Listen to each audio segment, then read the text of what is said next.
नमस्कार बहनों, भाइयों, साथियों व प्यारे बच्चों। ज्ञान सागर में आपका स्वागत है।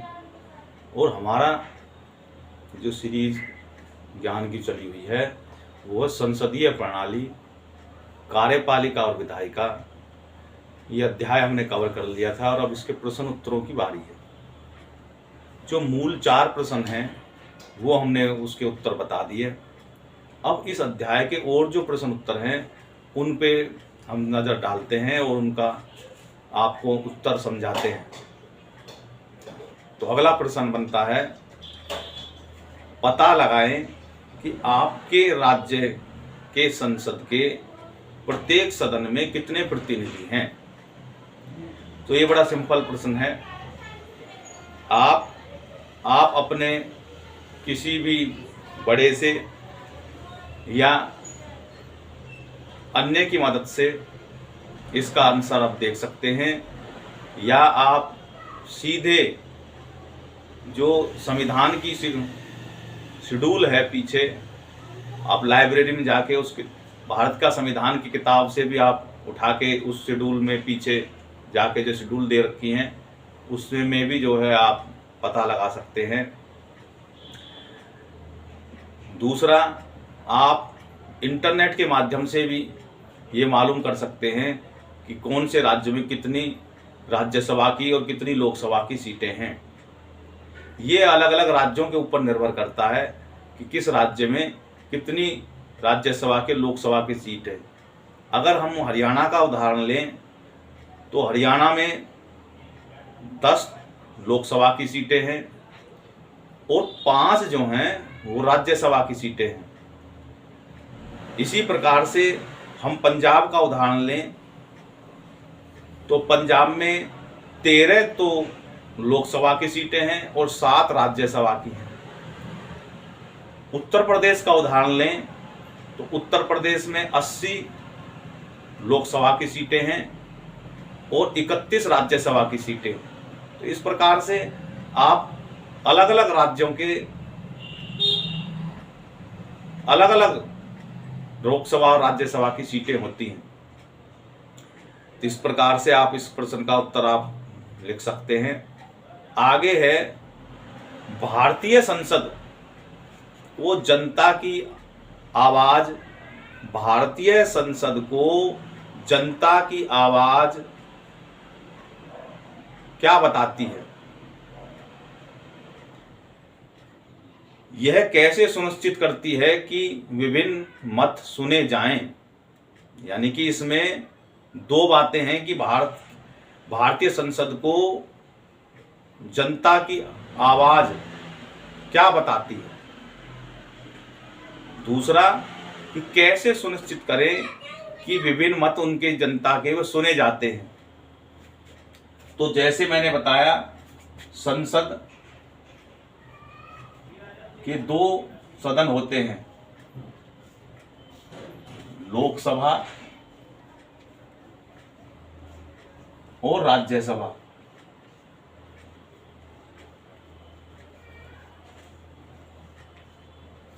लोकसभा सीधे जनता से चुने जाते हैं, सीधे प्रत्यक्ष रूप से मतदान द्वारा ये चुने जाते हैं और कोई भी व्यक्ति इसके लिए चुनाव के लिए खड़ा हो सकता है। तो ये लोकसभा जो है ये जनता की आवाज मानी जाती है। और रही राज्यसभा, राज्यसभा राज्य का जो संघ है, भारत क्या है, राज्यों का संघ है। और इस वजह से प्रत्येक राज्य में उसकी जनसंख्या के आधार पे वो राज्यसभा की सीटों का विभाजन किया हुआ है। तो राज्यसभा क्या है, राज्यों की आवाज होती है, और लोकसभा क्या है, जनता की सीधी आवाज, आम जनता की सीधी आवाज होती है। तो इसलिए संसद को जनता की सीधी आवाज कहा जाता है, क्योंकि इसमें राज्य की तरफ से प्रतिनिधि भी होते हैं और जनता की तरफ से सीधे प्रतिनिधि होते हैं। तो इसलिए जो है संसद को जो है, संसद के दोनों सदन मिलके क्या होते, जनता की आवाज बन जाते हैं। तो आप इसके उत्तर में कह सकते हैं कि भारतीय संसद को जनता की आवाज इसलिए कहा जाता है क्योंकि वह जनता के प्रतिनिधियों का ही एक सभा होती है और उसमें नागरिक जो है अपने प्रत्यक्ष मत के माध्यम से अपने प्रतिनिधि चुन के भेजते हैं। इसलिए यह माना जाता है कि प्रत्यक्ष रूप से वे जनता की ही आवाज हैं। जबकि राज्यसभा क्या होती है, वो अप्रत्यक्ष रूप से जो है जनता का प्रतिनिधित्व करती है और वह राज्यों की जो संघ के सदस्य के होने के कारण, जो भारत जो है वो यूनियन ऑफ स्टेट है, तो इसलिए वो राज्यों के प्रतिनिधित्व करती है। तो इस प्रकार से यह प्रणाली जो है वो हर कोई व्यक्ति, चाहे वो हाशिए पे पहुंचा हुआ है, चाहे कैसा भी है, गरीब है, अमीर है, सबका प्रतिनिधित्व करती है। उनके मत के माध्यम से वे सबकी प्रतिनिधि होते हैं और तो जनता के प्रतिनिधि हैं तो वे जनता की आवाज़ मानी जाते हैं। अब बात आती है कि कैसे सुनिश्चित माना जाए कि उनके विभिन्न मत सुने जाएंगे। तो भारत के संविधान में इसका भी निर्णय है कि सबसे पहले कैसे सुनिश्चित किया जाता है। सबसे पहला तो प्रश्नकाल,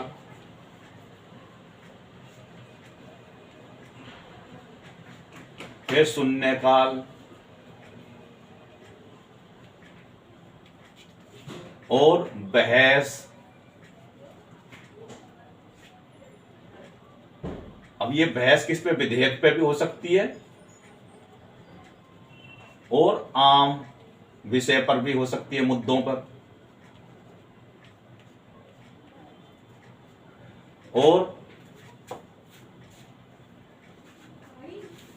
और क्या होता है, समितियां होती हैं संसद की।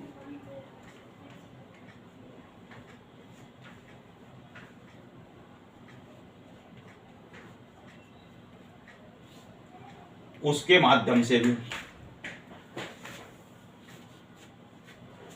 तो ये जो मैंने बताए कि कैसे सुनिश्चित किया जाए, तो भारत के संविधान में और भारत की जो संसद है उसके भी कुछ नियम हैं। तो उसमें ये जो विषय डाले हुए हैं ये सुनिश्चित करते हैं कि कोई भी जो है संसद का सदस्य कार्यपालिका से प्रश्न पूछ सकता है। तो ये सुनिश्चित हो गया प्रश्नकाल के माध्यम से। दूसरा शून्यकाल जो वो बोलते हैं, जब कोई भी कार्य नहीं होता, बीच का समय रह जाता है, तो लोकसभा का अध्यक्ष कहता है शून्यकाल। तो उस काल में जनहित से जुड़े हुए कोई भी मुद्दे होते हैं, वो कोई भी सदस्य वो उस समय में वो उसको उठा सकता है।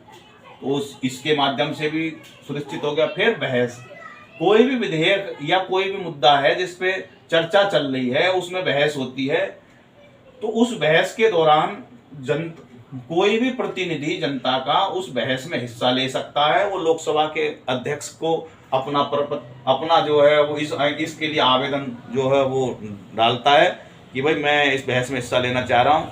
तो उसकी पार्टी की जो भी सदस्यों की संख्या है उसके अनुसार उसको समय निश्चित कर दिया जाता है। अगर वो निर्दलीय है तो उसको थोड़ा समय मिलेगा, अगर वो किसी बड़ी पार्टी से जुड़ा हुआ है तो उसकी संख्या के आधार पे उसको ज़्यादा समय मिलता है। अब है तीसरा है ये संसद की समितियां जो होती हैं वो क्या होती हैं, वो जो कोई भी विषय होता है जो उनको सौंपा जाता है उस विषय को बड़ी बारीकी से उसका अध्ययन करते हैं, उसमें विशेषज्ञ होते हैं और जो जनप्रतिनिधि जो चुन के आते हैं उनके वे मेंबर होते हैं और वे उस विषय पर कार्यपालिका को राय देते हैं। तो उसके माध्यम से भी उनकी बात सुनी जाती है। तो ये सुनिश्चित है कि भाई उनके मतों का सम्मान सहित और उनके मतों का वो जो है सुना जाएगा, उनकी बात सुनी जाएगी, यह सुनिश्चित है। ये भारत के संविधान में इन सब बातों का उसमें विवरण दे रखा है। तो आप इसका उत्तर में लिख सकते हैं कि निम्नलिखित माध्यम से यह सुनिश्चित किया जाता है कि जो जनता की जो आवाज़ है वो सुनी जाएगी। वो क्या प्रश्नकाल के माध्यम से, बहस और चर्चाओं के माध्यम से राष्ट्रीय मुद्दों और अन्य विषयों पे उनके विभिन्न मतों को सुनने का जो है ये जो है अवसर मिलता है। और संसदीय समिति की और स्थायी समिति और विधेयकों पर, बजटों पर जो नीति जो जांच की जाती है उन पे भी ये सब जो है समितियों के माध्यम से बजट के सत्र के दौरान में, प्रश्नकाल में और जो है राष्ट्रपति का अभिभाषण के समय के चर्चा के दौरान में उनकी जो बात है वो सुनी जाती है, ये सुनिश्चित है। अगला प्रश्न आता है, तो अगला प्रश्न है, भारत आपके विचार से संविधान ने कार्यपालिका को विधायिका के प्रति उत्तरदायी क्यों बनाया? कि आपका जो के विचार में प्रश्न कह रहा है कि पहले सबसे पहले प्रश्न को समझना चाहिए। इस प्रश्न में पूछा गया है कि आपके विचार से संविधान ने कार्यपालिका को विधायिका के प्रति उत्तरदायी क्यों बनाया? अब इस क्यों का उत्तर आपको देना है और अपने विचार से देना है, अपनी विवेक शक्ति से देना है। हर बच्चे की विवेक शक्ति अलग अलग हो सकती है, उसका तर्क अलग हो सकता है, लेकिन मूल विषय वही रहेगा। क्योंकि भारत की सबसे पहले संसदीय प्रणाली की सरकार को देखेंगे तो वो जनप्रतिनिधियों के माध्यम से और संसद के माध्यम से चलती है। संसद जो बनती है वो संसद के 2 सदनों और राष्ट्रपति के माध्यम से मिलती है। राष्ट्रपति जो होता है वो कार्यपालिका का प्रमुख होता है, संवैधानिक प्रमुख होता है। तो और कार्यपालिका जो होती है वो कौन होती है? वो कार्यपालिका प्रधान, असली जो कार्यपालिका होती है वो प्रधानमंत्री और उसकी मंत्रिपरिषद होती है। अब इन्हीं को सरकार बोलते हैं। सरकार किसे कहते हैं? सरकार, कार्यपालिका को ही सरकार बोलते हैं। तो सरकार में कौन कौन शामिल हुआ? राष्ट्रपति, प्रधानमंत्री और उसकी मंत्रिपरिषद। और ये कहां से आए? कहां से आई है?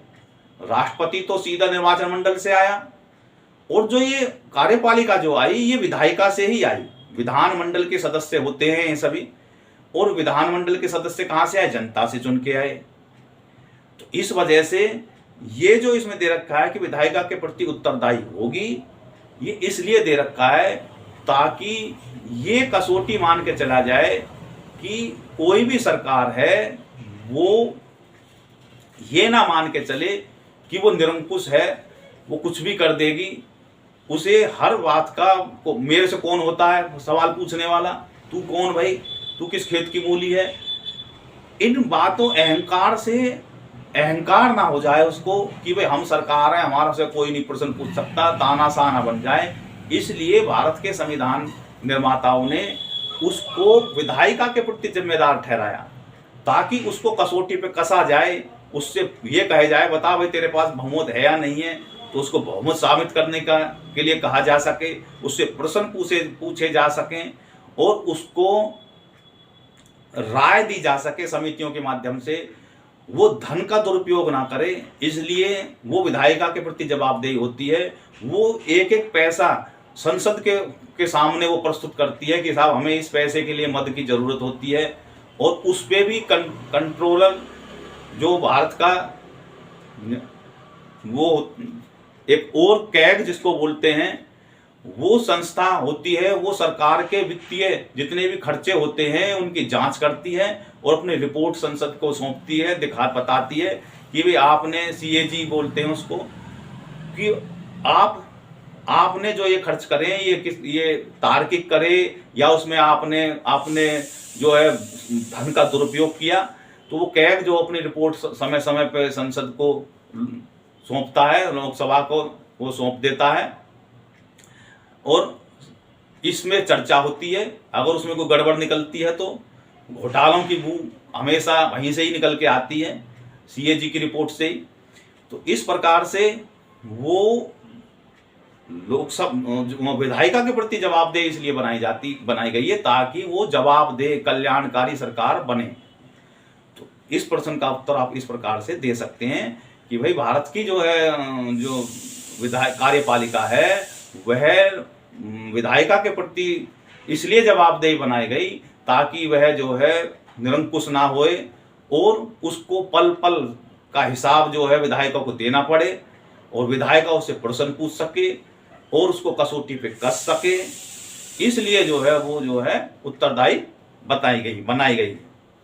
अगला सवाल आता है कि आपके विचार से हमने संघ पर द्विसदनीय विधायिका प्रणाली क्यों चुनी। अब ये मैंने बताया पहले कि भाई वो कह रहा, प्रश्न पूछा गया कि आपके विचार से संघ की जो स्तर पे द्विसदनीय क्यों चुनी। इसके विशेषज्ञ जो संविधान विशेषज्ञ थे उन्होंने और संविधान निर्माताओं ने समय समय पर जवाब दिया। वो चाहते तो राज्यसभा को खत्म कर देते और आज भी संविधान के अनुसार वो प्रस्ताव ला के राज्यसभा को खत्म कर सकते हैं, एक सदनात्मक भी बन सकती है। क्योंकि कभी कभार लगता है कि राज्यसभा बोझ है। क्यों बोझ है? क्योंकि सबसे ज्यादा गड़बड़ और जो हा हुल्ला राजनीति इसी राज्यसभा में ही होती है। सरकार को पंगु बना के रख देती है राज्यसभा, कभी कभी वो बोझिल लगती है, वो बेमतलब की ध्यान भटकाते हैं जबकि निष्कर्ष कुछ नहीं निकाल के देते। तो उस समय ये लगता है कि ये बोझ है।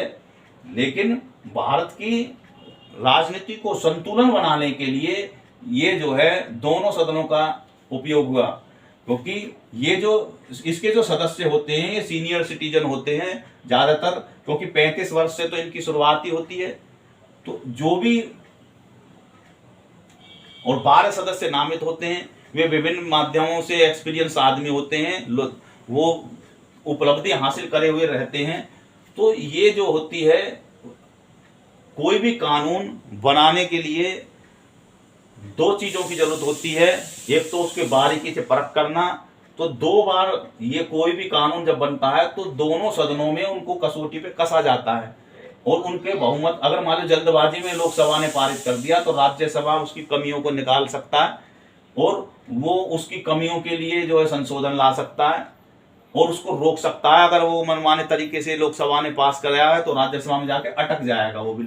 तो जल्दबाजी में कोई बिल पास नहीं होगा। इस वजह से भी ये जो है संसद के 2 सदन बनाए गए ताकि जनता के सामने कोई भी कानून बना के पहुंचा जाए तो वो सही हो, मनमाना ना हो। दूसरा, भारत की राजनीति को संतुलन देने के लिए और सरकार को कल्याणकारी और जनता के प्रति ज्यादा लोकतंत्रात्मक बनाने के लिए 2 सदन बनाए गए। एक तो जनता से सीधा जुड़ा हुआ सदन है जिसको लोकसभा बोलते हैं। लोकसभा का ही जो दल जो जीत के आता है उसके बहुमत के दल की ही सरकार बनती है।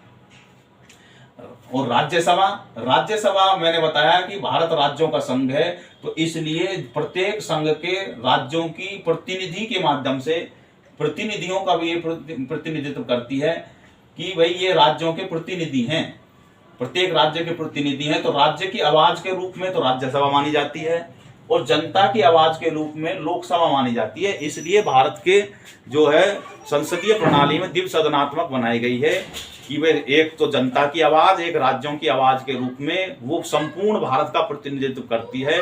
दूसरा कि कोई भी कानून या कार्य होता है उसकी बारीकी से जांच पड़ताल करने के लिए समय मिले, जल्दबाजी में कोई कार्य ना हो, इसलिए द्विसदनात्मक बनाई गई है। और इसमें हमारे संविधान निर्माताओं ने विचार विमर्श कर द्विसदनात्मक का जो निर्णय लिया, उनका यह मानना था कि एक ही सदन हमारे विशाल और विविधता पूर्वक देश की विविधता और आकांक्षाओं को पर्याप्त रूप से प्रतिनिधित्व नहीं कर पाएगी। दूसरा, इसलिए राज्यसभा राज्यों की संघीय भावनाओं जो मैंने बताया विविधता और हितों को प्रतिबिंबित कर सकती है, इसलिए वो बनाई गई। ये बहस के दौरान जब जो है संविधान निर्माण हो रहा था तो उस दौरान ये बातें निकल के आई। तीसरा, राज्यसभा की संरचना चुनाव प्रक्रिया लोकसभा से भिन्न होती है। वो विधायकों के द्वारा चुनी जाती है, चुने जाने वाले सदस्य होते हैं। चौथा, भारत में संघीय यानी भारत क्या फेडरल स्टेट है। तो फेडरल स्टेट क्या हो, राज्यों के संघ की भूमिका होती है। तो भी ये यानी कि मूल जो मैंने बताया वो यही है कि क्योंकि संसद का निर्माण दो उद्देश्य से हुआ कि राज्यों की भी उसके प्रतिनिधि हों और जनता के भी प्रतिनिधि हों।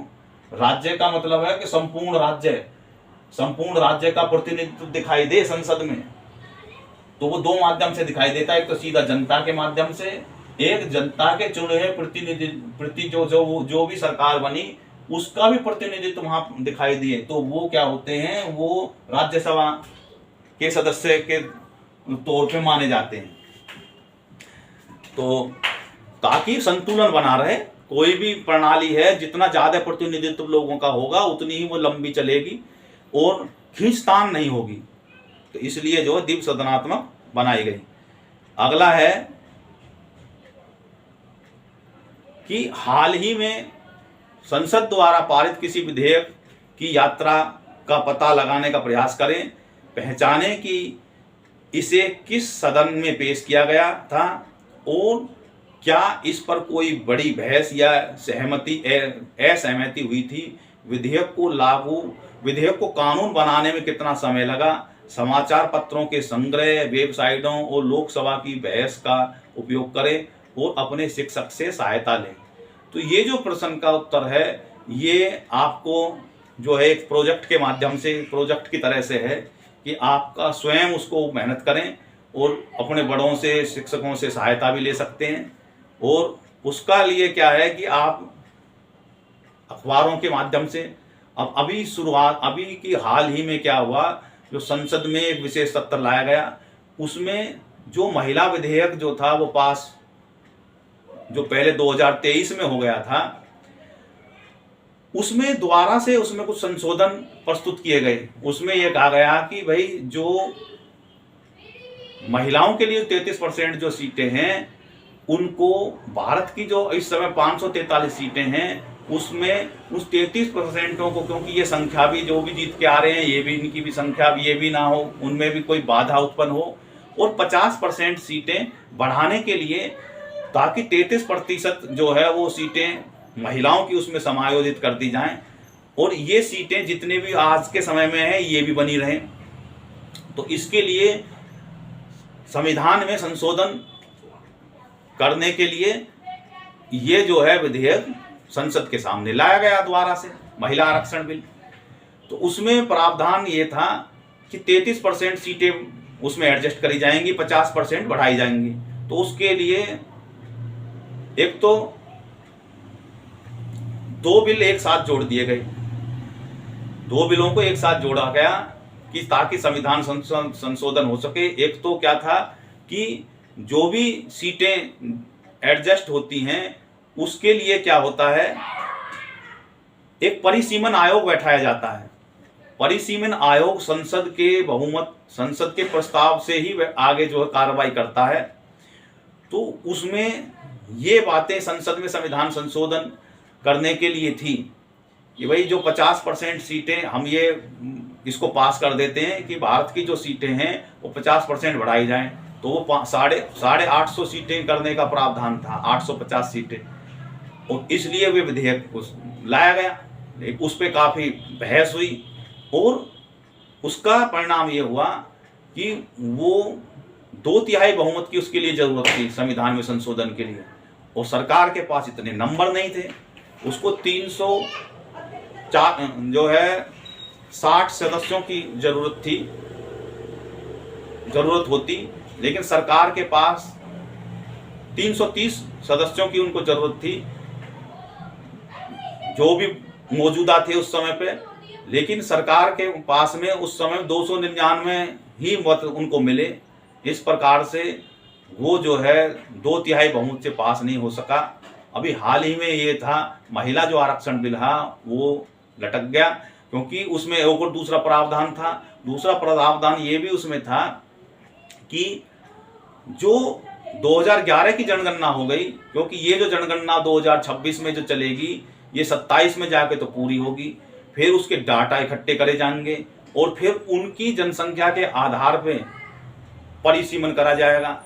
तो इस हिसाब से तो 2029 में, अब परिसीमन में भी समय लगता है, 3-4 साल लग जाते हैं। तो 2029 के चुनावों में भी महिलाओं को रिजर्वेशन का लाभ नहीं मिलता। तो सरकार ये चाह रही थी कि भाई 2029 के जो चुनाव हों वो महिलाओं को आरक्षण का लाभ मिल सके। तो इसलिए वो परिसीमन भी कराना चाहती थी 2011 की जनगणना के हिसाब से, लेकिन राजनीति हावी हो गई और उसमें महिला आरक्षण बिल में कोई कहने लगा कि इसको ओबीसी में भी ओबीसी में महिलाओं को भी आरक्षण, यानी लेना देना कुछ नहीं था उनको। विपक्ष ने तो अड़ंगा लगाना था और अड़ंगा लगा के वो जो था महिला आरक्षण बिल था वो लटका दिया और कहने लगे भी 33% इसमें एडजस्ट कर दो। और पहले जब उसमें एडजस्ट करेंगे तब भी तो परिसीमन की जरूरत होगी, तो वो चाह ही नहीं रहे थे कि महिलाओं को आरक्षण का लाभ मिल सके। तो इसलिए जो है ये जो आरक्षण का जो बिल आया वो पास नहीं हो पाया। ये अभी लेटेस्ट है, तो आप इसको भी आधार बना के आप इसके बारे में और ज़्यादा जानकारी इंटरनेट और अखबारों के माध्यम से लेके इसको और भी सुंदर उत्तर बना के आप लिख सकते हैं। मैंने एक आपको आइडिया दिया कि आप महिला आरक्षण बिल में जो संशोधन के लिए जो अभी अप्रैल के महीने में जो विशेष सत्र बैठाया गया था 15-16 तारीख में, वो जो था इसीलिए था। तो ये बिल्कुल लेटेस्ट है और आपके लिए बढ़िया मॉडल उत्तर बनेगा इसमें। आप इसको या किसी पास कानून को भी आप जो है वो महिला आरक्षण बिल में अभी जो था उसको भी आप आधार बना सकते हैं। अगला सवाल है कि आपको एक संसद में हाल ही में कोई पारित कानून का चयन करें और टीम विभाजित करें और आपको अभिनय करना है। अभिनय किसका करना है? संसद में कैसे कार्य होता है उसका अभिनय करना है। तो इसके लिए जो क्लासरूम को संसद बनाया जाता है और ये जो अध्यापक होते हैं वो उनमें से आपके में से ही किसी को लोकसभा का जो है अध्यक्ष बना दिया जाता है, ऐसे ही राज्यसभा का। तो आप ये स्कूल के ऊपर है कि इसको कैसे कराया जाए, इसको मंचन कैसे किया जाए। तो इसमें कोई मंत्री बनेगा, कोई विधि मंत्री, कोई लोकसभा का अध्यक्ष, कोई जो है समर्थक सांसद, कोई विपक्षी सांसद। तो इस प्रकार से ये जो है आप मंचन इसका स्कूल के सहयोग से आप कर सकते हैं, या घर में तो ये हो नहीं सकता क्योंकि घर में तो इतने बच्चे कहाँ से इकट्ठे करे जाएंगे। तो क्लासरूम में ही ये बढ़िया तरीके से या पूरे स्कूल के लेवल पे आप इसको करा सकते हैं। तो ये जो है प्रोजेक्ट एक तरह से क्रिएटिविटी बढ़ाने के लिए है। तो इसका उत्तर आप अपने हिसाब से डायलॉग ही लिखे जा सकते हैं कि भाई डायलॉग में क्या होता है कि मंत्री और विपक्ष वाले क्या कहते हैं। ज़्यादातर विपक्ष वाले तो यही कहते हैं हाँ जिसमें और कुछ होना चाहिए, इसमें ये भी इनका भी नाम जुड़ना चाहिए। और महिला आरक्षण की बात करें तो उसमें वो विपक्ष वाले कहते हैं कि इसमें जो है सरकार को ऐसा सुनिश्चित करना चाहिए इस कानून में कि सभी महिलाओं को प्रतिनिधित्व हो। अब बताओ, महिला है, चाहे वो SC की है, OBC की है या उसमें भी आप जाति और घुसेड़ने की कोशिश कर रहे हैं। लेकिन सरकार ने क्या करा? सरकार ने ऐसे पहले हरकत करी वोटों के चक्कर में, तो उसको भी महिलाओं को भी जात में तोड़ दिया और उसको भी वर्ग में तोड़ दिया। ये बहुत गलत था।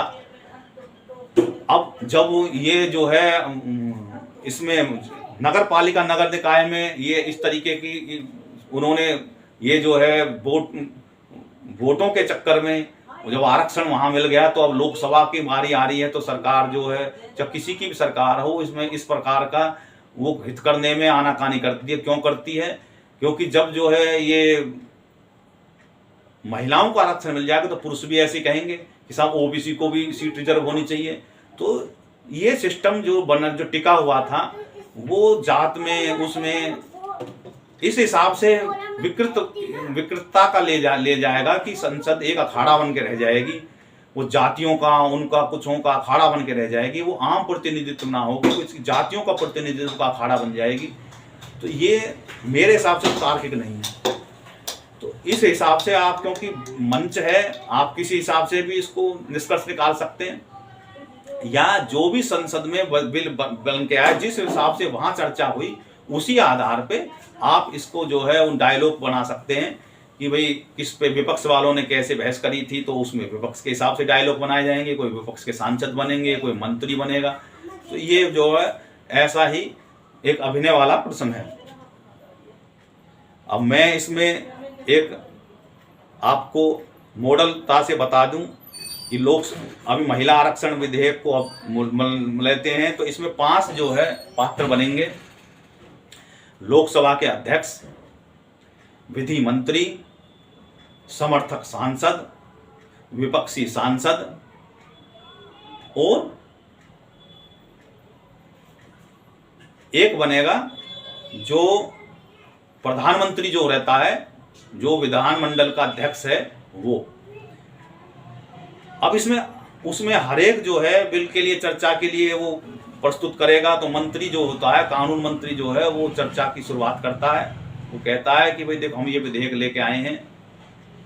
तो उसके डायलॉग क्या होंगे कि माननीय लोकसभा के अध्यक्ष की संस्तुति से मैं जो है ये विधेयक लेके आया हूं। ये महिलाओं के जनप्रतिनिधियों की भागीदारी के लिए लोकसभा में 33% आरक्षण उनको सुनिश्चित करने के लिए ये जो है मैं ये बिल आपके सामने प्रस्तुत कर रहा हूं और आप सभी से अनुरोध कर रहा हूं कि आप इस विधेयक पे को पास करें। और इस प्रकार से वो अनुरोध के हिसाब से वो संसद में रखता है। संसद में क्या होता है कि वो जो लोकसभा का अध्यक्ष होता है वो कहता है कि भाई आप इस बिल के लिए सहमत हैं कि आपके ये संसद के सामने रखा जाए। जो इसके पक्ष में वो हाँ कहें, जो कहते हैं हाँ, जो इसके पक्ष में ना कहें वो ना कहते हैं। तो इस प्रकार से वो डायलॉग बनते हैं। फिर उसके पास में बहस के लिए ये रख दिया जाता है। तो उसकी शुरुआत मंत्री ही करता है। मंत्री जो है अपनी इनिशियली उसमें उसके बातें बताता है संक्षिप्त रूप से। उसके बाद में विपक्ष का जो नेता होता है उसकी बारी आती है। वो उसमें कमियां गिनाता है, कमियां बताता है, इसमें ये कमी है, ये कमी है। और कोई जरूरी नहीं है कमियां भी गिनाए, उसमें और भी बढ़िया बनाने का सुझाव दे सकता है। उसके बाद में सत्ता पक्ष के जो समर्थक होते हैं वो उसका जो उन्होंने सुझाव बताया उस पर उसको काटते हैं अपने तर्क के माध्यम से और अपनी बात को जो विधेयक में दे रखी है उसको ही साबित करने की कोशिश करते हैं। तो इसके लिए एक पात्र जो है अपनी बात रखेगा। फिर तीसरा बाद में क्या होता है कि जो मंत्री जो होता है उस चर्चा का जवाब देता है। तो जवाब दे के दौरान में वो सारी बातों का लब्बू लुभाव निकाल के बताता है, देखो ये जो आपके संशोधन आए हैं मैं चाहता हूं कि आप इनको वापस ले लें। हमारे विधेयक में ये बातें पहले से दे रखी हैं, जो आपकी जो चिंताएं हैं हम उनसे अवगत हैं और आप जो इस बिल को जैसा है ऐसे ही पास करें। अगर वो अड़ जाते हैं नहीं हमारा संशोधन, तो संशोधन पे सबसे पहले विधेयक पास होने से पहले उन संशोधनों पे जो है मत विभाजन होता है।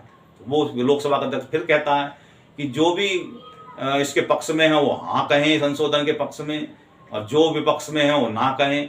और मैं मानता हूं कि हाँ की ध्वनि ज़्यादा है, हाँ की वो ज़्यादा है, तो ये विधेयक का जो संशोधन है वो पास हो गया। अगर वो ना के पक्ष में कहता है तो वही संशोधन के ये खारिज हो गया।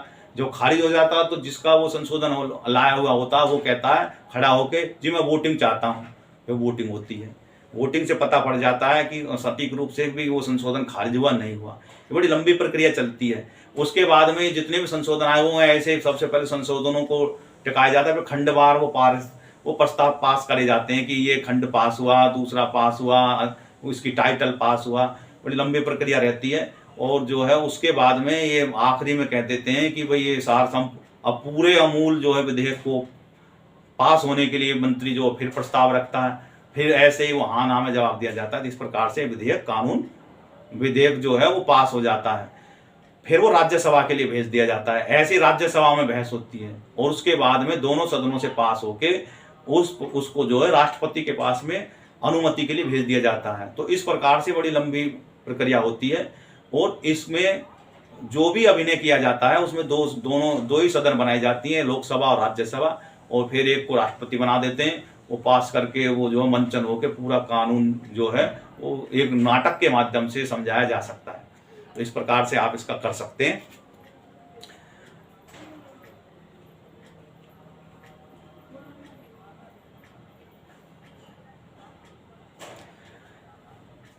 अगला सवाल है, महिला आरक्षण विधेयक 2023 व्यापक समर्थन से पारित हुआ। इतने लंबे समय तक चर्चा में रहने के बावजूद इस विधेयक को पारित होने में 25 साल से अधिक समय क्यों लगा होगा? तो आप इसमें अपनी राय जो है कारण सहित जो है बता सकते हैं कि भाई आपके उसमें क्या है। 2023 में ये पारित हुआ, उसको पास होने में 25 साल लग गए। क्या कारण थे वो 25 साल लग गए? तो कह सकते हैं अपने उत्तर में कि आरक्षण की संरचना को लेकर जो पार्टियां थीं वो उनके अलग अलग विचार थे। वो एक मत ही नहीं हो पा रही थी कि 33% कोटे में ओबीसी वर्ग को भी, महिलाओं को भी उसमें उप आरक्षण की मांग की। कोई कहता है इसमें मुस्लिमों को भी मिलना चाहिए, अल्पसंख्यकों को मिलना चाहिए। अरे भाई, महिला मतलब उन्होंने कोरी राजनीति करनी। जब सीट महिला के लिए रिजर्व हो गई तो उसमें कोई भी महिला खड़ी हो सकती है। और उसमें क्या ओबीसी क्या है, वो जो है उसमें 2 महिला, उसमें पहले से ही एससी और एसटी को तो आरक्षण उसमें मिलेगा ही महिला को, तो ओबीसी को और जोड़ना चाह रहे थे। तो किसी ने ये तर्क दिया, इस कारण आम राय नहीं बन पाई।